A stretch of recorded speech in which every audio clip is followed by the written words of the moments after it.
जनोदय news, जनता की आवाज। बीकनगांव विधानसभा क्षेत्र की महती बंजलवाड़ा माइक्रो धनन सिंचाई परियोजना चढ़ी भ्रष्टाचार की भेंट। 8 साल बाद भी किसानों को खेतों की सिंचाई हेतु नर्मदा जल नसीब नहीं। 692 करोड़ की सिंचाई परियोजना का कागजों पर 98% काम पूरा, लेकिन धरातल पर काम नदारद। विधायक झुमा सोलंकी के विधानसभा प्रश्न के जवाब में एनवीडीए विभाग ने 98% काम पूरा बताकर क्षेत्र के किसानों को चौंकाया। क्षेत्र के 129 गांव की 50,000 हेक्टेयर से अधिक असिंचित भूमि को माइक्रो ड्रिप से सिंचित करने का है लक्ष्य। एनवीडीए विभाग के अधिकारियों को किसान बता रहे हैं परियोजना की खामियां। भारतीय किसान संघ के नेतृत्व में सैकड़ों किसानों ने एसडीएम ऑफिस के सामने लगाया डेरा। दाल बाटी बनाकर भोजन व्यवस्था करेंगे कड़कड़ाती ठंड में टेंट में विश्राम। इंदिरा सागर परियोजना की मुख्य नहर से नर्मदा जल लिफ्ट कर क्षेत्र के किसानों की खेती तक सिंचाई हेतु पानी पहुंचाना है लक्ष्य। भारतीय किसान संघ द्वारा 3 सूत्रीय मांगों को लेकर के धरना प्रदर्शन किया जा रहा है। आज उसका 2वां दिवस है।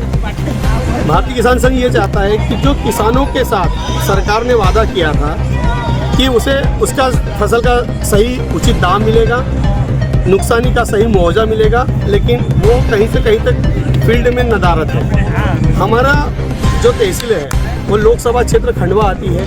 हमारे सांसद द्वारा खंडवा क्षेत्र में 15 तहसीलों में मुआवजा बंटवाया गया और झिरना तहसील, बीकनगांव तहसील, दोनों तहसीलें संसदीय क्षेत्र खंडवा में आती, लोकसभा संसदीय क्षेत्र में आता है। लेकिन इन 2 तहसीलों के साथ सौतेला व्यवहार किया गया है। ना हमको आज तारीख तक मुआवजा मिला है, ना हमें बीमा मिला है, जो कि हमारा हक है। बीमे की प्रीमियम हमारी बैंकों द्वारा काटी गई है, लेकिन आज हम यदि बीमा कंपनियों से बातें करते हैं तो बीमा कंपनियाँ कहती है कि सरकार जो तय करेगी हम वो करेंगे। भारतीय किसान संघ द्वारा हम लोग जो यहाँ पर धरने पर बैठे हैं, हमारे क्षेत्र में एक महत्वपूर्ण परियोजना है बिंजलवाड़ा परियोजना, और लंबे समय से परियोजना चल रही है। लगातार हम उसकी मॉनिटरिंग कर रहे हैं और लगातार विरोध के बाद भी आज ज़मीन पर कोई काम नहीं दिख रहा है। प्रशासन, नेता, सरकार सब मिलकर इसको भ्रष्टाचार इसमें कर रहे हैं और आज तक भी ज़मीन पर बहुत कम काम हुआ है। लगातार किसानों का क्षेत्र में आक्रोश बढ़ता जा रहा है। पानी के लिए लगातार किसान इंतजार कर रहे हैं। इन्होंने गाइडलाइन दी थी कि 23 तक हम पूर्ण काम कर देंगे, लेकिन 2 साल होने के बाद भी आज काम नहीं हुआ है। आज खेतों तक पानी नहीं पहुंचा है, काम इनका अधूरा है। और आज इनके उच्च अधिकारी आए, उन्होंने भी देखा और उन्होंने स्वीकार किया कि काम अपूर्ण है।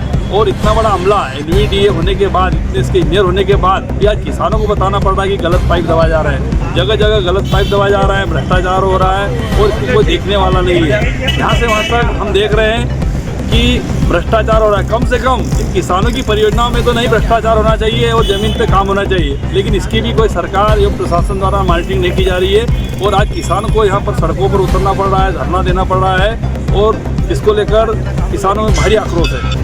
ये हमारी जो बिंजलवाड़ा बीकनगांव उद्वहन परियोजना है, 129 गाँव की परियोजना थी और 745 करोड़ रुपए की योजना हमको बीकनगांव वालों को किसान संघ की मांग पर मिली थी। और आज की स्थिति ये है कि 10 वर्ष होने के बाद भी कई जगह मेन पाइपलाइन में भी अभी गड़ना बाकी है। दूसरा, पेटियाँ इन्होंने लगाई है तो फर्जी पेटियाँ लगा दी और बिल पास करके पेमेंट निकाल लिया, 98% काम बता दिया।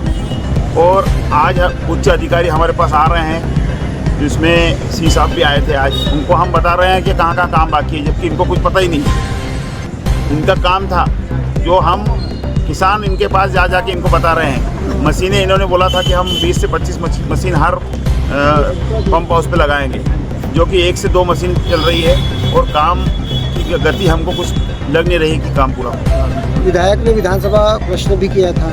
अभी क्षेत्रीय विधायक जो झुमा सोलंकी जी ने प्रश्न लगाया था, जो हमें पता चला है कि वहाँ पे जो काम बताया है इन्होंने 98% काम बता दिया है, जबकि कार्य इनका 25% अभी तक पूर्ण हुआ है। किसान संघ क्या चाहता है? किसान संघ ये चाहता है कि हम तो अनिश्चित काल धरने पर बैठे हैं और हमारी योजना 20 दिन की तो बन चुकी है। अगर हमें संतोषजनक जवाब नहीं मिलता या हम उससे सहमत नहीं होते और ज़मीन पर कार्य नहीं दिखता, जब तक हमारा धरना चलता रहेगा।